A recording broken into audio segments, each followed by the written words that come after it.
welcome everybody to our first Friday webinar. We love doing these. This is probably our third or fourth webinar now, isn't it, Parker?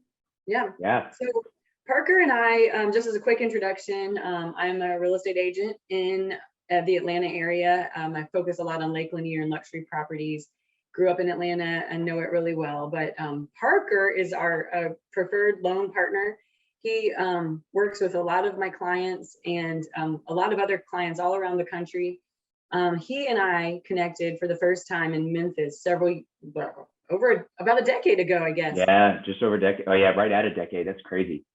And we were both in education. I was starting charter school, high school, and he was a teacher when he started out at a middle school charter school for boys. And we got really involved with education and caring a lot for kids and helping build their dreams. Now we get to do the same thing with real estate and helping you as you're growing in your life trajectory, buy and sell real estate to help meet those goals. Yeah, I was thinking about this the other day. One of the joys of education is equipping students with the tools and skills that they need in order to be incredibly successful and to build for themselves the life and the legacy that they want. And I will say that going from education like you and I did to the real estate world might seem like it's not adjacent to one another, but if you think about it, I really do believe that as we are helping folks find homes and become homeowners or stay homeowners, that is, as you'll see today in our webinar, I mean, one of the most important tools or skills that you can have that's really going to set you up to have, a really rich and fulfilling life and to have a legacy that you can leave behind for your family. So I don't think it's that far apart from what we were doing. Definitely. I 100% agree. And I think as I reflect on all the things I've done in my life to get me to where I am now, I think that's definitely something that has helped been a stepping stone, as well as help build my heart and my passion around the work I do to help people as they are getting into home ownership. Yeah. All right. So without further ado, let me try to share my screen. That will be more successful, I would hope, than Facebook. All right. I think it worked great. Let me also go right here. We'll play from the beginning. All right, Ashley, do you want to kick us off with the title for this first Friday's webinar? Yes, of course. Okay, so this first Friday, we are focusing on how to finance your real estate needs. And you can see the subtitle there, Finding the Perfect Loan for Your Unique Home Buying Needs, because I can tell you of all the clients I've ever worked with, every single person financed their transaction in a different way. And so everybody is very unique, has different life situations going on or different money situations going on. And so we're going to talk about a lot of those different situations that I've encountered with my clients, and Parker, who works with even more people who are actually getting loans, to talk about his experiences on what types of loans might be best for your needs.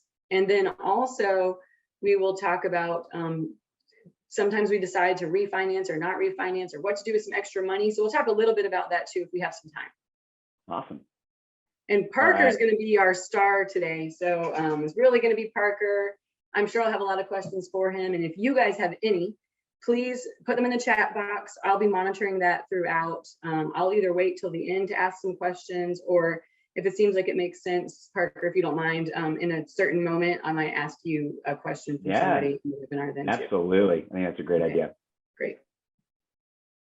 All right. Well, welcome. We've already done this. I think we're ready to get started. Yeah, you get to see our pictures. Okay, so let's talk about the three big things, the buckets that we're going to tackle today. Number one, loan types. Number two, buying points. Number three, time and market. If you only understood one or two words out of what I just said, that's okay. You're going to understand all the words that I just said once we get to the end of today's webinar. But first, let's talk about loan types. Now, when we're talking about loan types, it doesn't matter what type of loan you get, you're going to have an interest rate. And I know that interest rates have really been making a lot of headlines. We are in a high interest rate environment, especially if you look at just the last 10 years.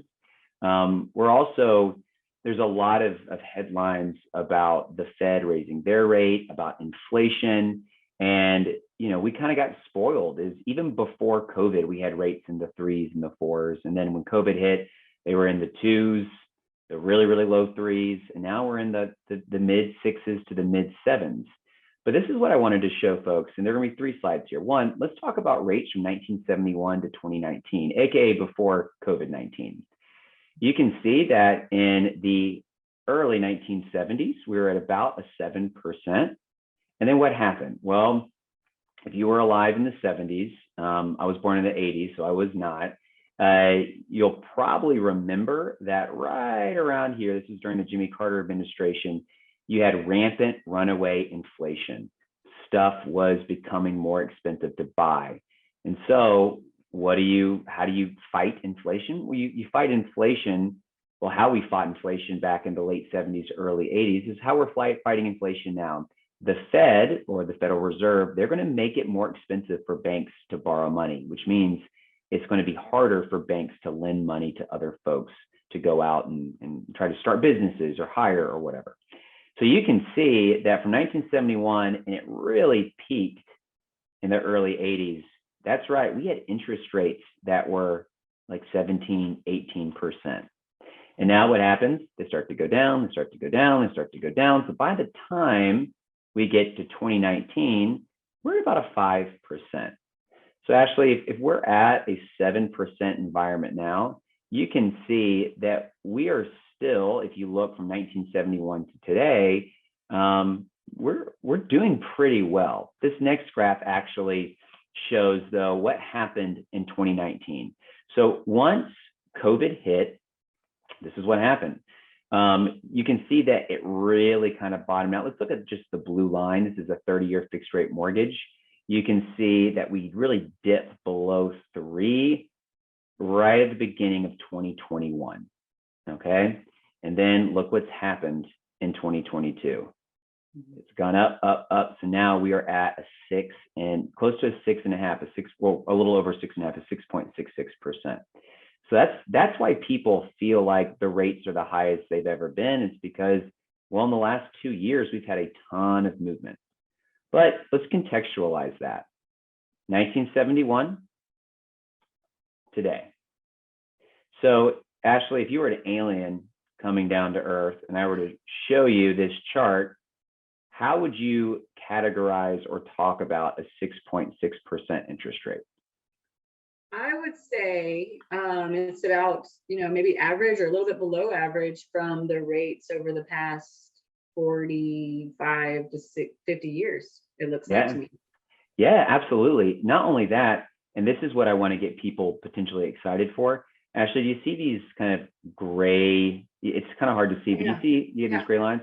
This represents recession, all right? Now, what is a recession? A recession is when our GDP, our gross domestic product, that's when that starts to shrink. It's when production in a country shrinks. And look what happens. You have a recession, and look at where rates, we had a rate spike here. Yeah. Recession happens, rates go down. Yay, life is good, rates are going up. Recession happens, look what immediately happens, goes down. Life is good, recession happens, rate goes down. Life is good, recession, rates go down. Life is good, recession, rates go down.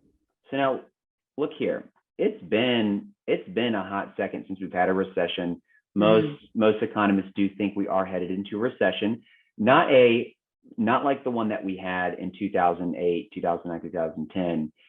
They call it like a necessary recession, mainly because you would rather pay the short-term cost of maybe money getting a little bit tight, the economy slowing down, because what's the alternative? The alternative is things continue to become 8% more expensive from now until eternity. And believe me, if you think a recession's bad, just study like Germany after World War I, where you literally had to have a wheelbarrow of money in order to buy bread. Like inflation absolutely is the destroyer of economies. So recessions stink, but the Fed is doing what they need and are supposed to do, which is we've got to get inflation under control, or what's going to happen will be way worse than a recession. But I say that because look, Ashley, we've seen that when a recession does happen, what happens to mortgage rates?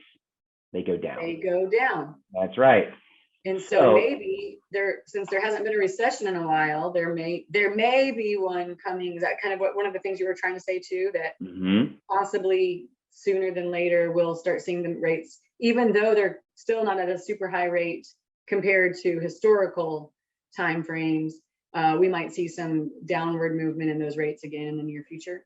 Absolutely. As soon as, if and when, mostly when we get into an official recession and the economy starts to shrink, you will start to see mortgage rates go down. Why? Well, once we go into recession and inflation gets under control, the Federal Reserve, they're going to want to stimulate growth in the economy. And what's one way to stimulate growth? It's to make money cheap to borrow. And that's what an interest rate is. That's what a mortgage rate is. It's an interest rate percent.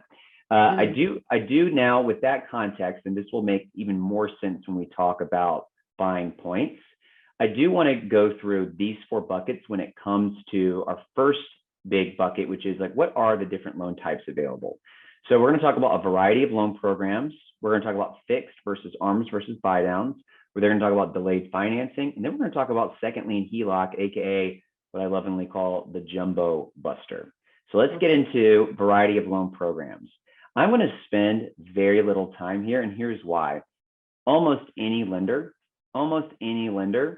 is going to take your loan application and they're going to say, hey, we can go conventional, or we can go FHA, or we can go VA, we can go USDA. These are your bread and butter basic loan programs, loan types. So that's why I'm not going to spend a ton of time, because at the end of the day, when we talk about being creative with your financing, it's not about, should I go conventional or should I go FHA? It's about how you construct the loan within that loan program. Okay. Right. So when we talk about a conventional loan, usually a conventional loan is going to be attractive to folks because if you do a 20% down payment, you don't pay mortgage insurance, aka it makes your monthly payment cheaper. Conventional loans, a lot less red tape than most loan programs, but it is a little bit tougher to qualify for. And unless you have exceptional credit, your interest rate is going to be higher than, say, an FHA or a VA or a government-backed loan. When we talk about a jumbo loan, all a jumbo loan means is there's something called a conforming loan limit, aka the maximum amount of money that you can borrow and it still be federally regulated and protected. And so that actually was raised to $710,000. Well, if you're borrowing more than $710,000, you got to go to private, into essentially private money. And so jumbo loans, pretty tough to qualify for, usually a little bit higher interest rate. But you know, if you're trying to buy that $2 million dream lake home, well, it's still a good investment, and you might have to go jumbo. I'm not going to spend a ton of time on jumbo though. And then we've got our FHA, VA, and our USDA loans. These are all government-backed and government-insured loans. FHA, 3.5% down payment, usually reserved for first-time home buyers. VAs for our veterans. USDA is if you're buying a home in a rural area and if you're below a certain income level. I've got some great resources that we can send out with the handout. That's just essentially one-page cheat sheets for these different loan products. You take 3 seconds, even if you know nothing about mortgages, you'll be able to understand the differences very quickly. And what I mean by self-employed, that's not necessarily a loan program, but we do have some really innovative options that are in the private money space for folks who are self-employed or own their own business, who maybe can't get qualified for these more traditional types. So loan programs, I'll send you the one-pagers, but that's not the fun stuff to talk about, or really, I would argue, the most important thing to talk about. Now we start to get to the interesting stuff. So let's talk about fixed versus ARM versus a buy down. What do I mean when I say a fixed rate? What this means is that if you get a 30-year fixed rate mortgage, that interest rate, let's say it's a 5%, that interest rate is never, ever going to change, ever. So you don't have to worry about it. If you do a 30-year fixed loan at a 5%, you can have 5% till the cows come home. Now, when I talk about an ARM stands for an adjustable rate mortgage. That's where you're going to have a low introductory rate for a set number of years before you move to the current market. ARMs are really popular right now. For example, a 5-year ARM, let's say you get a 5% interest rate on a 5-year ARM. What that means is that you're going to have that 5% for 5 years. Then after 5 years, whatever the market's at, that's where your rate's going to go. This is really popular right now because people are betting that within the next 3, 4, 5, 6, 7 years, rates are going to go down and they'll be able to refinance to a fixed rate mortgage. That's what an ARM is. And you know, Parker, sorry to interrupt you, but when I bought my very first home, I couldn't really afford. It was tough because it was my first home, right, and first job and everything. So I got an ARM for a 5-year ARM for my mortgage because I thought, well, this is a starter home, so most likely I'll probably sell it within 5 years. But to your point, even if I don't, by then I'll be making more money and or the interest rate will go down, where I can refinance and afford my mortgage. And so it was a really great option for me as a first-time home buyer as well. Yeah, absolutely. Absolutely. That's a great point. And then last but not least, we have buy downs. Buy downs are where a third party, when I say third party, it can be the lender, the seller, or the realtor. But it can't be you, the borrower, for reasons we won't get into. But what a buy down, you have either a 1-0 buy down or a 2-1-0 buy down. What does that mean? What that means is, let's say that I'm like, hey, right now I can give you a 7% interest rate. But if we do a 2-1 buy down, what that means is that your first year with the mortgage, you're not going to pay payments based on a 7% interest rate. It'd be a 5% interest rate. That's why it's called a 2-1, right? Whatever your interest rate is, go down 2. So it'd be at 5%. The next year, it'd be at a 6%. And then the third year, you'd be back at your note rate of 7%. People really like buy downs because it gives you 1 to 2 years of lower payments in a higher interest rate environment. Or I actually did a buy down, Ashley, for somebody who was in their last year of residency. So they knew that they were about to finish their residency as a physician. They knew that they were about to get a huge pay bump. And so they wanted to go ahead and buy this house, but they couldn't really afford, or they didn't want to afford the mortgage payment at the note rate. So they did a 2-1 buy down. Worked out great for them because this doctor knew that within the next 1 to 2 years, she was going to be making, substantially more money than she would be in residency. So those are the three. So, and here's the great news: FHA, VA, USDA, conventional, jumbo, all those different loan programs back here, they all come in these different sub shadings. You can get a fixed rate, you can do the ARM, you can go to a buy down. So whether or not you're using me as your lender, if your lender that you're going with says, hey, let's do an FHA loan, say, awesome. I'd love to hear about your 2-1 buy down option for an FHA, or like, hey, what are your ARM rates looking like for FHA? So just make sure that especially in this higher interest rate environment where we're pretty sure rates will go down the next 2 years, look into your ARMs and look into your buy downs. It may be a really, really good option for you. Okay, delayed financing. This is a fun one. Actually, we haven't done one of these together. I'm really hoping somebody watching this webinar will let us do this with them. So here's what delayed financing is. The best way to wrap your brain around it is it's essentially, people know it like, I'm going to do a 20% down payment. Well, this is like a reverse 20% down payment loan. What do I mean by that? Ashley, let's say that you get $1 million in cash, or let's say you have $1 million in your brokerage account. And let's say that you find an $800,000, no, let's do the math easy. Let's say you find a $1 million home. Well, just because you've got $1 million in cash and can buy that $1 million home, and a home's a great investment, you probably want to keep that $1 million or as much of it as you can in that brokerage account so it can continue to grow in the market. That being said, oh man, nothing is more attractive to a seller than an all cash offer. So what could you do? Well, what you could do is you could buy the home with all cash. You're signing the docs. Yay, I own the home. Go take a little bathroom break, get some water, come right back, and then immediately do what's technically a cash out refinance to where you're getting 80% of your dollars back. And so if you're buying $1 million home, you buy that $1 million home with cash, go take a bathroom break, come back, you're going to get $800,000 back. You can put it right back into your brokerage account. And then your loan amount is obviously $800,000. And then you would make your payment based on that. Here's the other cool thing too. Let's say that you don't want to get 80% of your money back. Let's say that you're like, you know what, I'm going to buy this $1 million home. I really only want about $300,000 back. Great. Like you can get as much of your money back as you want, and you can have your loan amount be as much as you want it to be. So that's delayed financing. Doesn't that sound cool? I feel like we should do one of these with one of your clients, especially with a lake property. Yeah, I actually think you may have suggested this to a couple people, but they found other ways around it. So I have a question based on that Sure. though. What would be the benefit of doing that? Like taking my $1 million to pay for the house, go to the bathroom, and then I come back and I've got 800,000 Right. versus me just taking $200,000 out of my brokerage account to get a loan.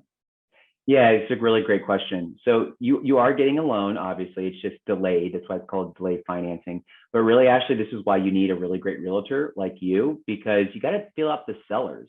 Like, especially if it's in a crazy hot market, you might have listing agents who are just straight up saying like, yeah, we've already got like 3 cash offers. So you can submit your offer with financing, but like, we're only going to do cash offers. Or when the market's slower, you might be able to come and say like, hey, I'm going to buy this all cash. I'll close in 10 days, but I want you to cover closing costs and we're offering 20K under list, right? Yeah. At the end of the day, cash is king. Yeah. And as the market cools off, people who can continue to be cash buyers are going to be able to get the best deals. Did I answer your question? You did. Thank you. Of course. Last of this big takeaway, it's called the second lien HELOC or a jumbo buster. A HELOC is a home equity line of credit. So here's what you think, Ashley, if you have $100,000 home, it's worth $100,000 and you owe $20,000 on it. What a HELOC, home equity line of credit, allows you to do is you can go up to 90% of the value of your home. $100,000 home, you owe $20,000 on it. 90% of a $100,000 home is $90,000, which means that your home equity line of credit would be up to $90,000 minus your loan amount, aka you're essentially are going to have $70,000 that you can tap into, and it works just like a credit card, but it's at a super low interest rate because your house is being leveraged as collateral. That's how you're able to get. And what I love about HELOCs, super flexible. Like my wife and I, we opened up a HELOC and not even to use it. It's just a really great emergency kind of fund to have. And if you do need to use it, well, you get to write off the interest, and the interest is going to be way lower than like a credit card. That being said, why is it called a jumbo buster? Well, if you're trying to buy a home that's like $2 million, no, I'm sorry. If you're trying to buy a home that's that's $1 million, well, you're probably going to have to do a jumbo loan unless you can get down to that $710,000 mark. So what a jumbo buster does is you're going to make that 20% down payment, but 10% of that 20% down payment is actually going to come from a HELOC that you open up on closing day along with your primary loan. What are the benefits of that? Well, if you're making a 20% down payment, but you're only having to bring 10% of your own cash, that's cash and money that you get to save. But what I love about it is once you've paid off that HELOC balance, you've got this substantial line of credit that you can then use to renovate your house or use it to buy an investment property. So it allows you to break up having to do a jumbo loan, protects. It essentially allows you to make a 20% down payment, but only use 10% of your own funds. And then once you pay off this HELOC that you're opening up the same day you're closing, that's going to give you it's going to give you the same flexibility of a HELOC down the road. Okay, so I at first understood this to say I would open the HELOC on my existing home, not my new $1 million home. But what you're saying is I'm opening this HELOC on my new home I'm about to buy, and it opens on the day I close. That's exactly right. Yeah, that's cool. That's cool. Because think about it, your HELOC, you can go up to 90% of the value of your home.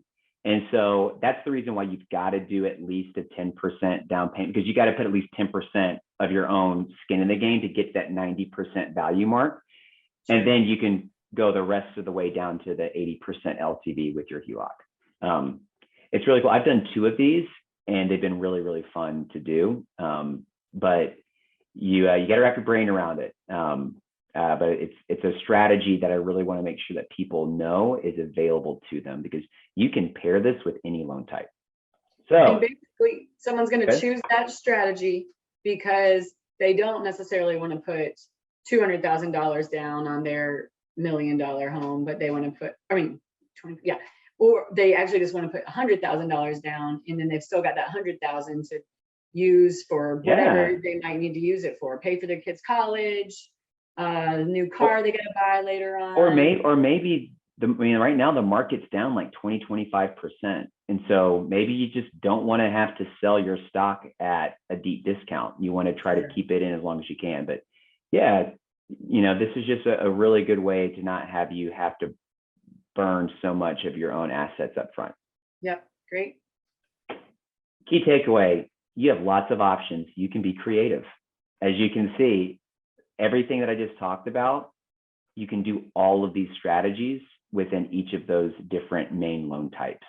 So, and I'm going to add a little plug for you, Parker, here, because there are lots of options and so many more than what Parker just went over. He is, my clients who have had to work with him through their unique situations have all said how very creative Parker is. So make sure whoever your loan officer is that you're working with is being creative, because you as a buyer, as a person, just a normal person in the real estate market, you're not going to even know what you can be creative with, but someone like Parker can, and really work with you to maximize your unique situation.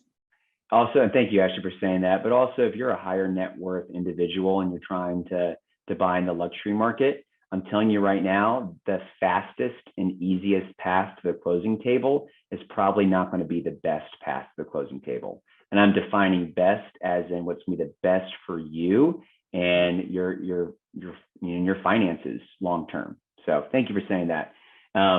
Unfortunately, creativity does take some time, which is why a lot of lenders don't like to do it, because they just want to get the deal done. Yep. All right, so now let's talk about our next. I've been hearing, excuse me, oh my goodness, all my clients right now, Ashley, all they want to do is they're like, how much does it cost to buy down? I want to buy down the rate. I want to buy down the rate. I want to buy down the rate. I want to buy down the rate. So before I even start breaking down this chart, I'm actually going to go back to right here. Remember these gray lines? Yeah. Recessions happen. It's been a second, Ashley. It looks like we're due for one. And what happens after recession? Rates go down. So keep that in mind. Keep that in mind. Let's break down these numbers.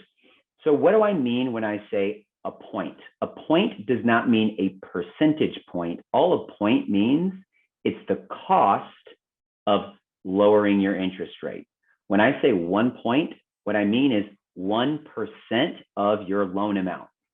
So if you're buying a $1 million home and you're putting 20% down, and you say, how much does it cost to buy down my rate? And it's like, well, it's going to cost you 1 point. You need to do 1% of $800,000. So $8,000. So 1.1 equals 1% of your loan amount. With that being said, let's compare here for a second. So let's say that I've got 7% interest rate. No points mean I'm not buying my rate down. I've got a $600,000 loan. It's a 30-year fixed rate mortgage. I'm not paying any points. It's not costing me any money. My monthly mortgage payment, $3,992. Parker, So yeah.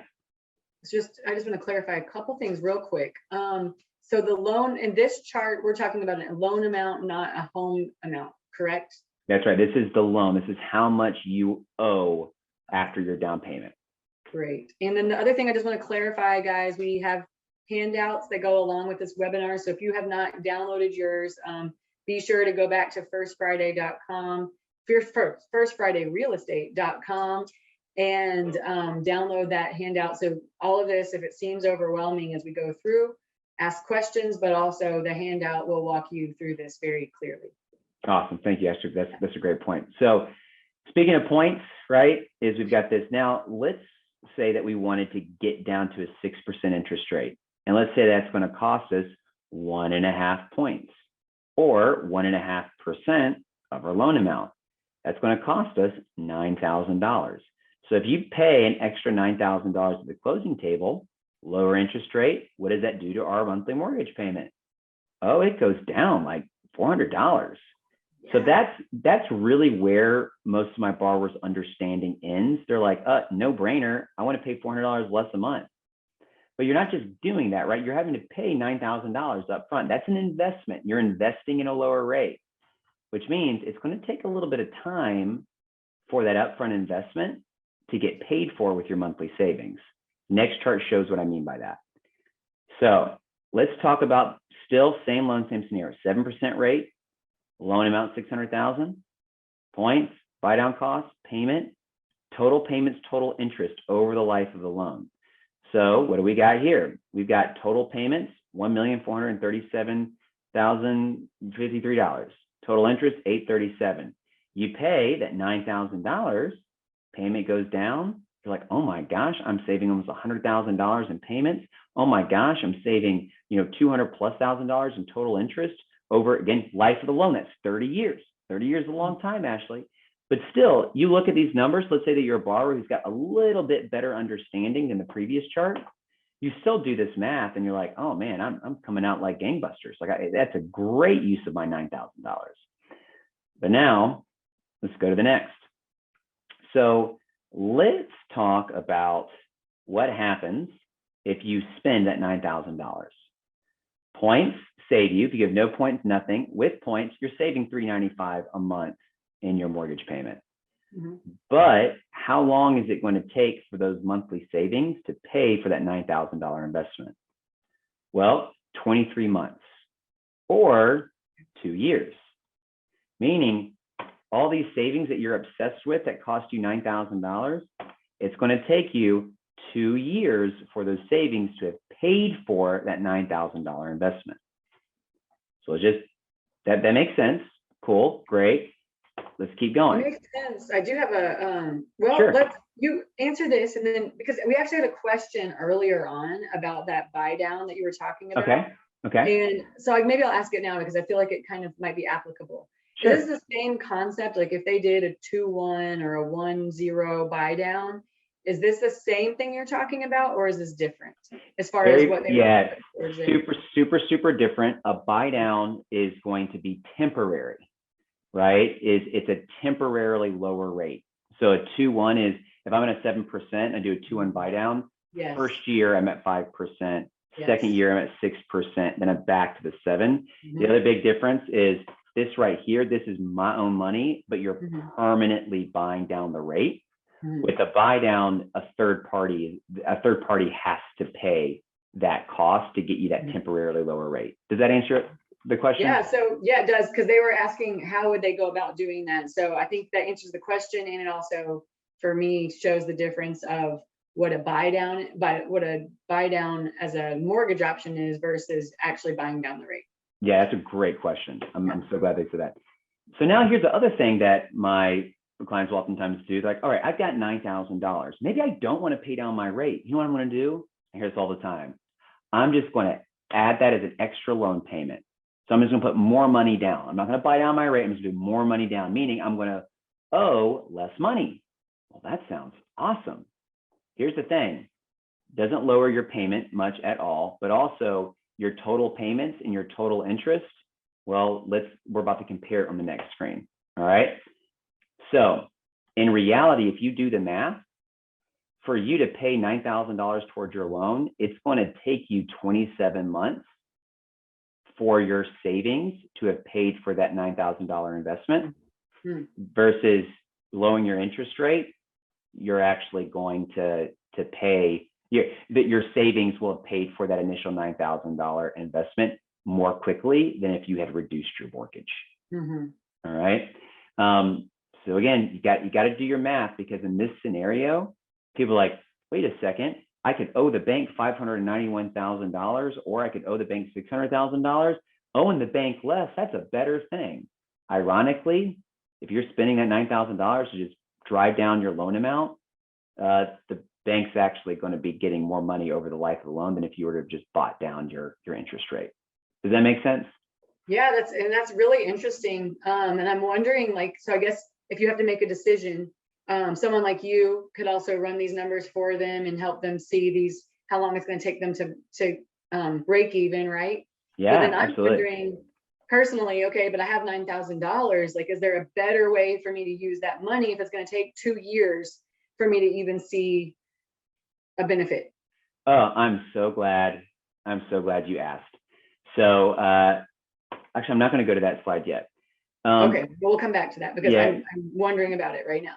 Yeah, so this is the question I want people to ask themselves. And I'm not going to go all the way back to to the recession slide with the different rates. Mhm. But really the bet you've got to decide for yourself is, will this 6%, let me try to get a little laser pointer here. Yeah.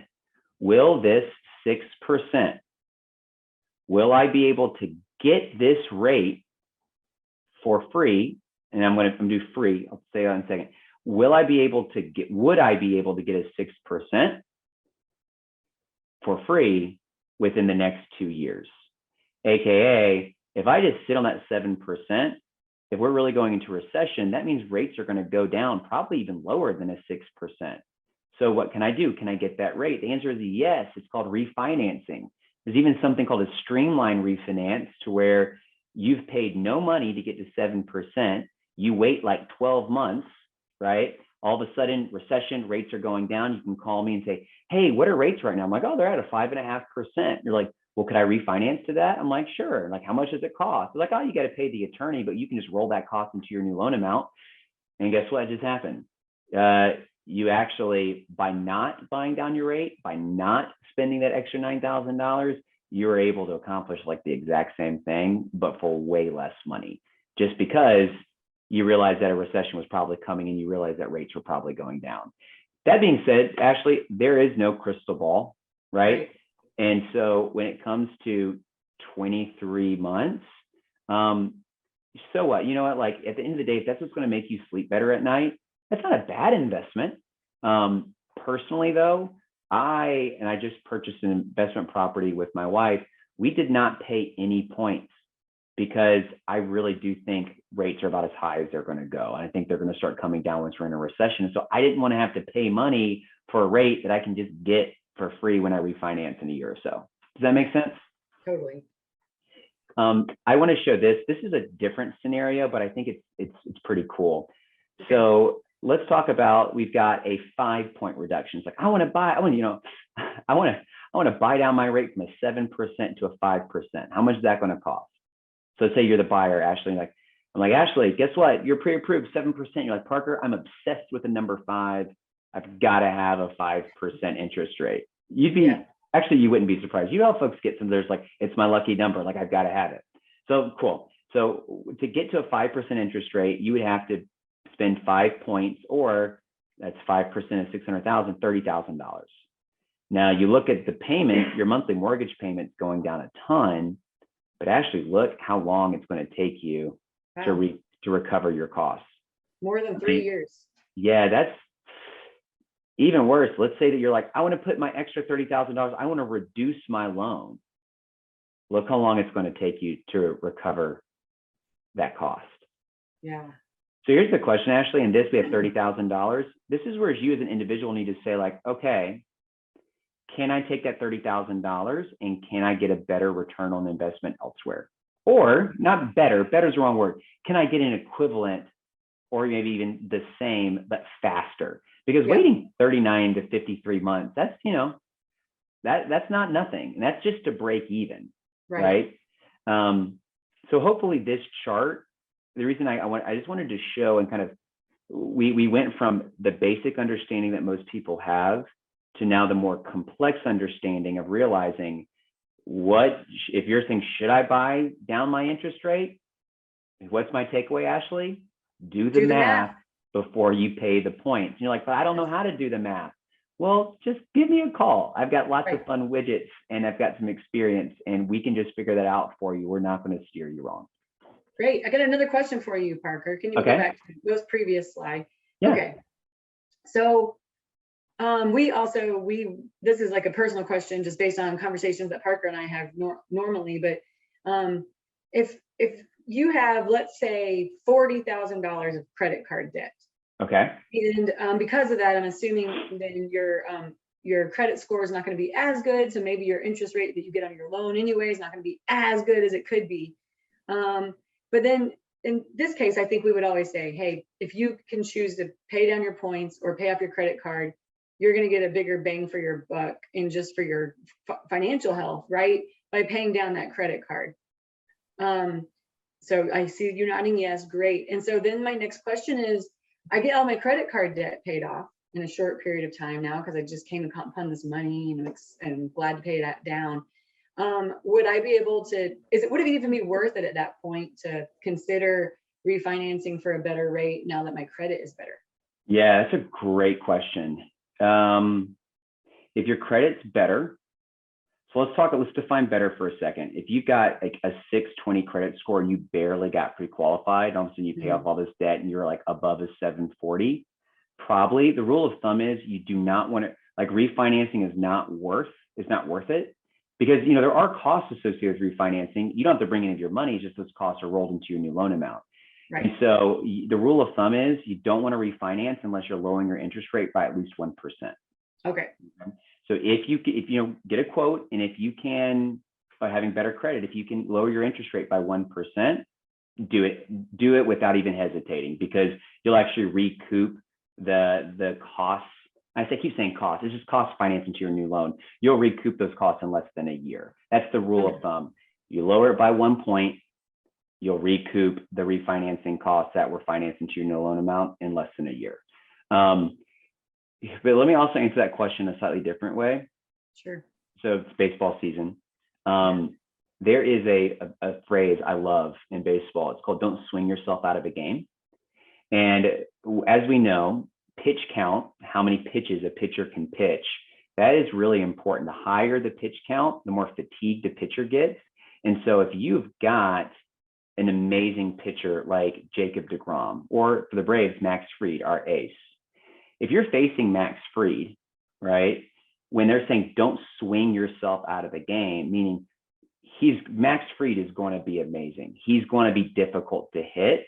And so you want to get Max Fried out of the game, maybe not by scoring a bunch of runs on him, but you want to get him out of the game by running his pitch count up.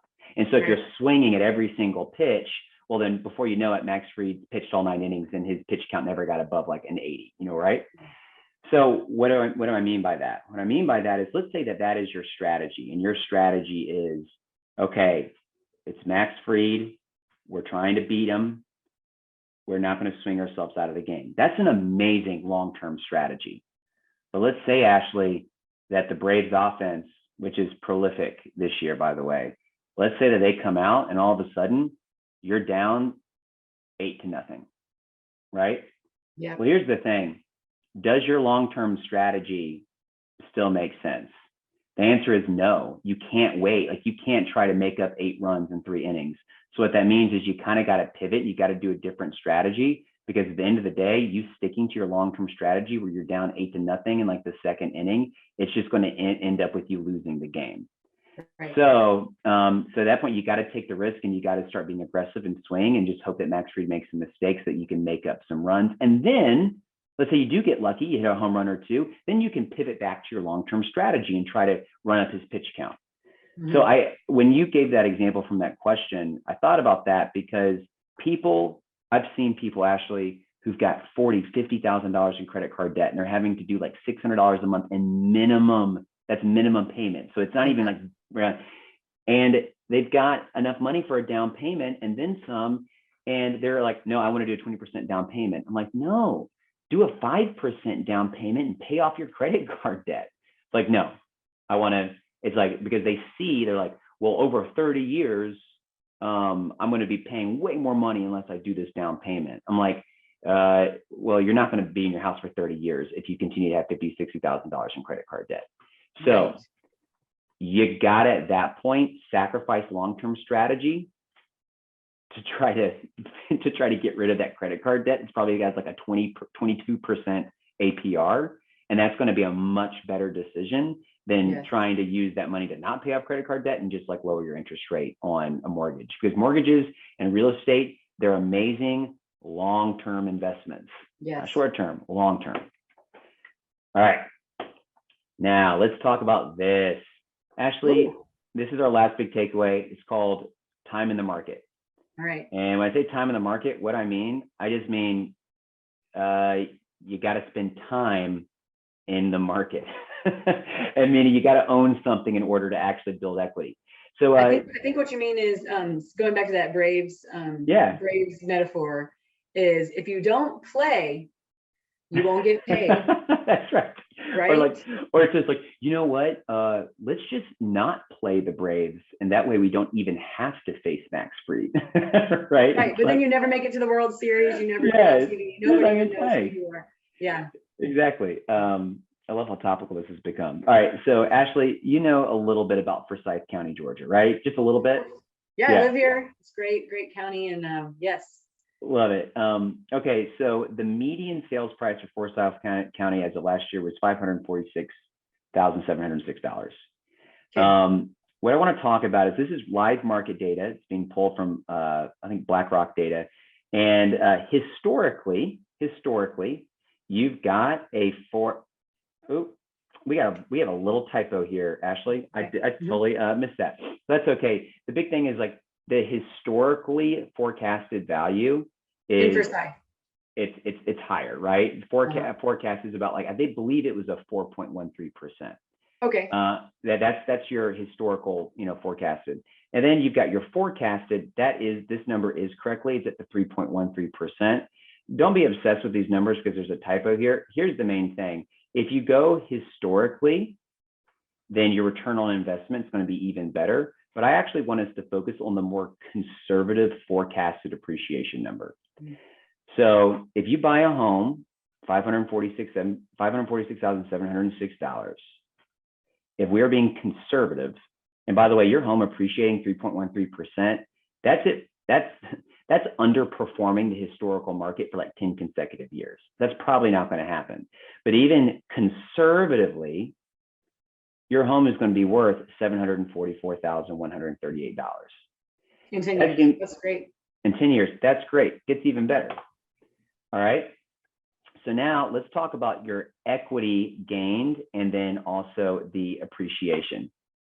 All right. So with our more conservative, when I talk about appreciation gained, that's how much your home went in value. I'm going to talk about your amortization gained. That's essentially how much you're now saving in interest that you're paying. So this is for a different webinar. Here's what you need to know. Whenever you do get a loan, the bank is going to get their interest up front. So most of your monthly payments in the first few years, it's going to be interest to the bank. It starts to tilt in your favor the longer you're in the loan. Bottom line, though, is that your total equity gained $258,378. You then are also getting back your initial down payment of $109,000, which means that your total equity position after 10 years, you've built up $368,442. It's money you're walking away with. That's the equity in your home. That's an amazing return on investment. You're doubling your initial seed money, which was $109,000. Now, if we go to our historical, you can see that if the market performs how it historically has, a little bit less conservative, your equity position is almost $100,000 more. Okay. Uber conservative, actually still pretty conservative. I'm showing conservative numbers on both sides. This is just like worst case scenario. And this is going to be probably more in line with what Forsyth County has historically done. And, before you switch to the next slide, Parker, I want to call out too, I like to look at this to say, wow, this is how much money, basically, this is how much money I can put into my next home. Assuming you are using real estate in a very like American dream kind of way, where you're growing your family, you're growing your life, you're growing your lifestyle. And so your next home most likely will also, of course, cost a little bit more money, maybe be a little bit bigger, maybe be on a lake. And so this is a lot of money to put into your home. But even if you think about, okay, but when I sell my house, I have to pay realtor fees. Right. That realtor fee on your $744,000 home is, and you subtract that from your total equity, you're still more than doubling your initial investment. And so like, it's really a wonderful investment to be able to then take that money and put it into whatever you're doing next. Yeah, I love that. That's a great, people get real freaked out about, I gotta pay the realtor. And it's like, listen, just people get so proud of their Robinhood brokerage accounts when you're like, oh, look, it's gone up 11% in value. It's like, cool, try like, a 200% return on investment. That's, exactly. That's a little bit better. Now let's talk about forecasted appreciation at a 7.125% versus a 5.125%. Now, why am I talking about this, Ashley? Here's why. So you talked about you're not going to get paid unless you play. Yes. So I've had people be like, you know what? I believe in home ownership. I'm all in, but I'm going to rent for the next 2 years until rates go down. Okay. So you're at a 7.125%. You're like, I'm going to wait 2 years until I get to my 5.125%. Yeah. Well, the home is still appreciating we're using the same conservative forecasted. If we're at a 7.125%, our total equity position is $368,442. If we wait until we get to that or not even wait, but if we're at that 5.125, let's say we could snap our fingers and get a 5.125, we're improving our equity position by less than $20,000. And the reason is I'm paying less in interest, but I see your first line there, the appreciation gain remains the same, right? That's right. So that second one is like interest that I'm not paying because my interest rate was lower, but basically it's just less than $20,000 difference for me waiting 2 years to buy a house.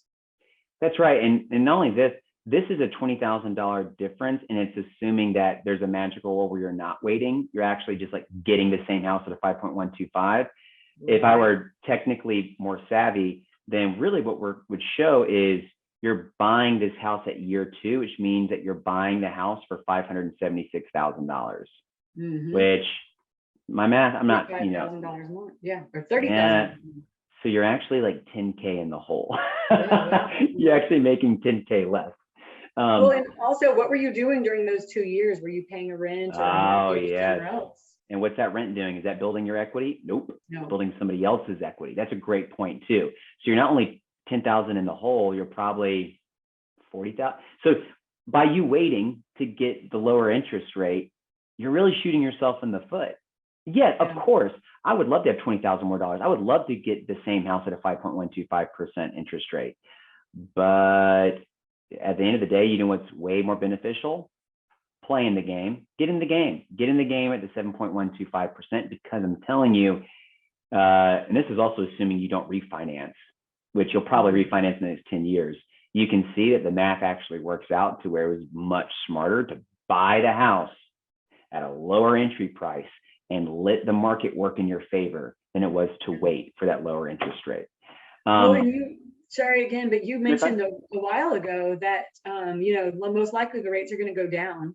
And it's a good idea to refinance if you can get at least a percentage rate difference, right? So if I go ahead and buy this house for $546,000 at a 7% interest rate, and then maybe after 2 years, when I would have waited, but now I don't wait, and the interest rates are down to 5%, me refinancing is going to even give me even more benefit, but to basically no cost to me, if I'm understanding what you're saying correctly. That's exactly right. Yep, that's perfect. That's exactly right.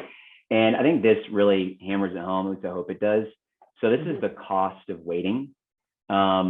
So what do I mean by that? Let's talk about buying year 1 versus renting year 1. So if we're buying a home, and our monthly, this is the same home, by the way. You're buying, the $576,000. Your monthly principal and interest, $2,947. Property taxes, maintenance, repair, monthly expenses. So all in, you're paying year 1 $3,767 for your mortgage payment. You're renting year 1. It's gonna be less. Okay. Do you know what the national average rent increase is year after year, Ashley? I mean, I don't. I guess 2 or 4%. 8%. Wow. Yeah. 8. That's not even like taking into consideration the COVID spike that we've seen. So let's just say that, you got some generous landlords and your rent's only increasing 6%. By the time you get to year 10, you're paying $6,000 a month in that same spot. But because you have a fixed rate mortgage, your payment doesn't go up. Look what that does to your cash flow. And I think this is good. And I apologize for not having the different colors, but we'll walk you through it here in a second.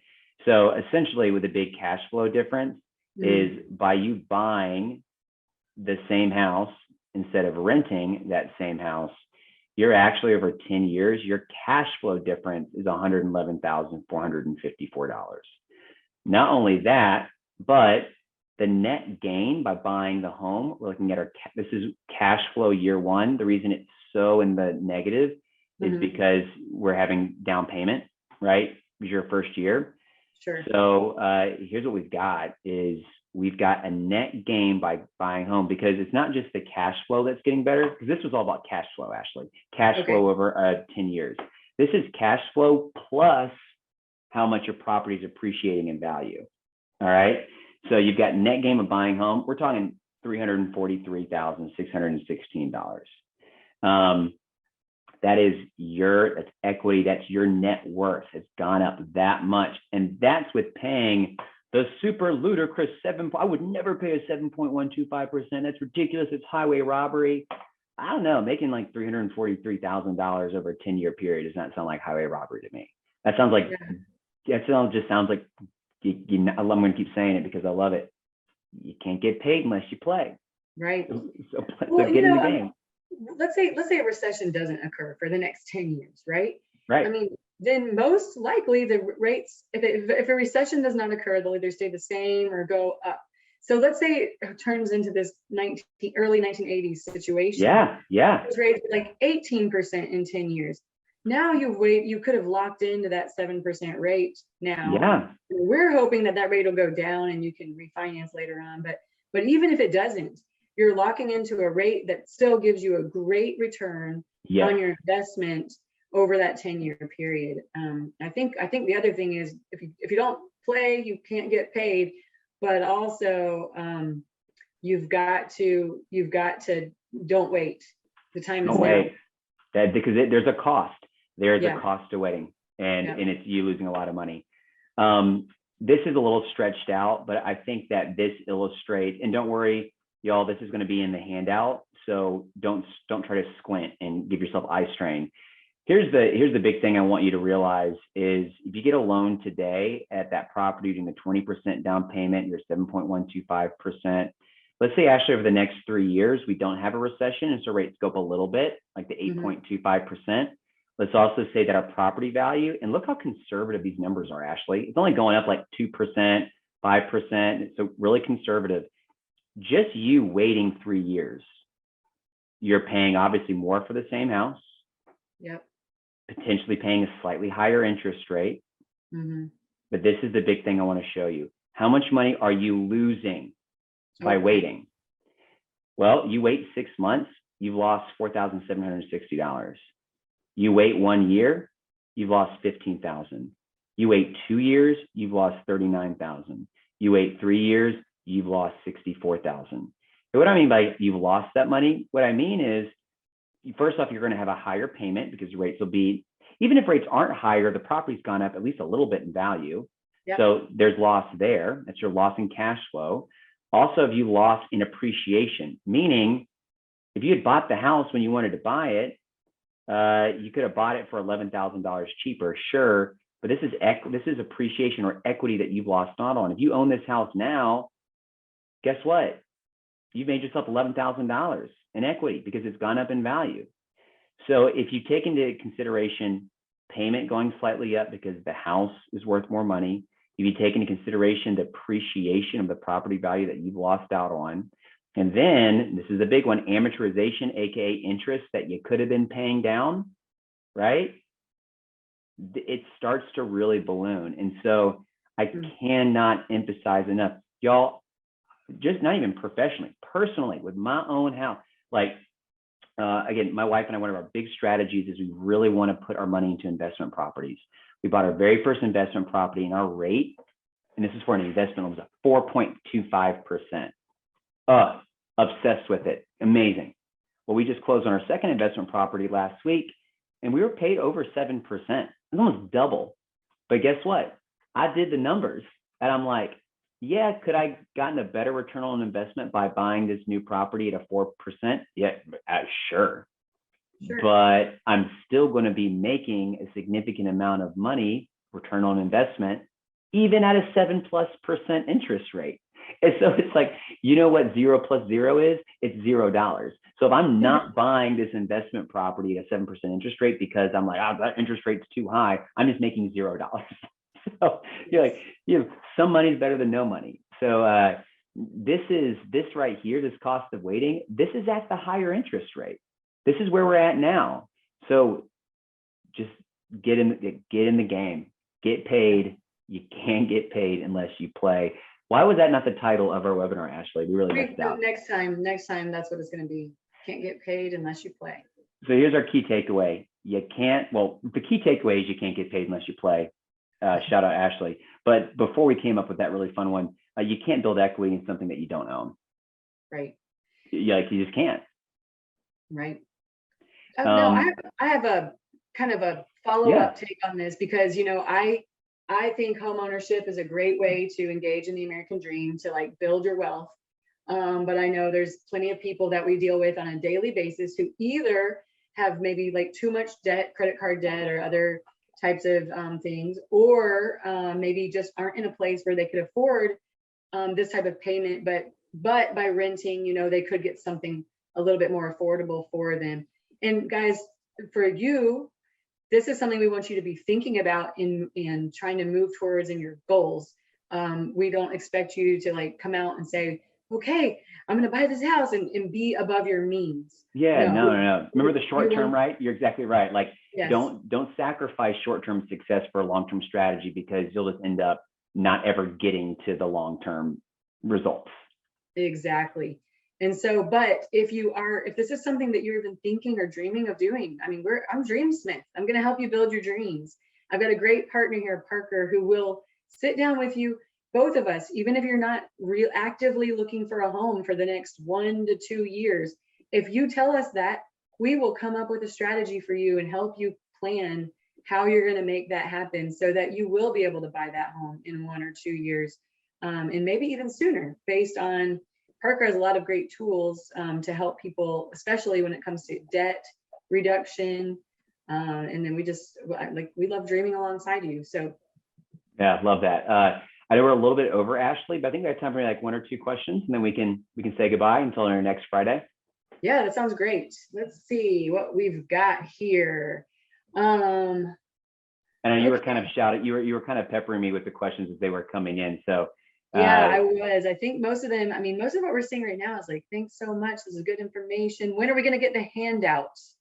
Yeah, good question. So there were some typos. There were some typos that I discovered doing that. So I do unfortunately need to go fix those typos, Okay. and then we'll get an updated handout. But if you sign up for the webinar, we've got your emails, and we'll shoot that out over either this weekend or early next week. That sounds great. Okay, so we'll definitely be sending those out to you guys. And thank you for your other questions throughout. I know I guess I mediated this a little bit differently than how you do. I peppered them in throughout instead of putting them at the end, but they just seemed so appropriate with the charts you were looking at. That was great. I love those questions, especially about the buy down. That was really, really good. So, well, Ashley, I really appreciate you, and I hope you have a great weekend. Go Braves. Go Braves. And I'm excited for us to, help people get paid by making sure that they're getting in the game. Thanks, Parker. Awesome. Thanks.